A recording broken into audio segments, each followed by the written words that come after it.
Қайырлы күн, бүгін сіздерге итальянская паста курицамен жасайтын боламыз. Италияда өте хит тамақтардың бірі, мен де соны жасап сіздерге көрсетемін. Ең алдымен біз тауықты жақсылап турап аламыз, жуамыз, сосын сарымсаққа салып қуырып алатын боламыз. Үстіне аздаған томатымызды қосып, жақсылап отырып қуырамыз. Енді дәміне қарай тұз, бұрыш саламыз. Сосын жақсылап біразға тағы қуыратын боламыз. Міне көріп тұрсыздар, өте дәмді болып қуырылып жатыр. Үстіне аздаған сливкімізді құямыз.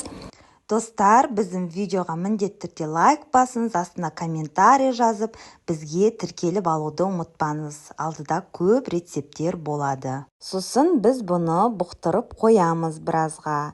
Енді көріп тұрсыздар, аздаған ішіне су құйып жіберіп, тағы да біраз қуыратын боламыз.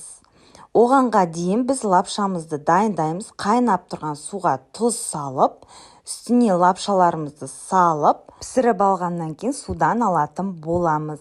Енді көріп тұрсыздар, жаңағы тауығымыз біздің дайын болды. Үстіне қосып, екеуін бірге араластырамыз. Содан кейін тарелкамызға салып, дастарханға ұсынатын боламыз. Бетіне аздаған сыр қосып жіберсеңіздер де болады.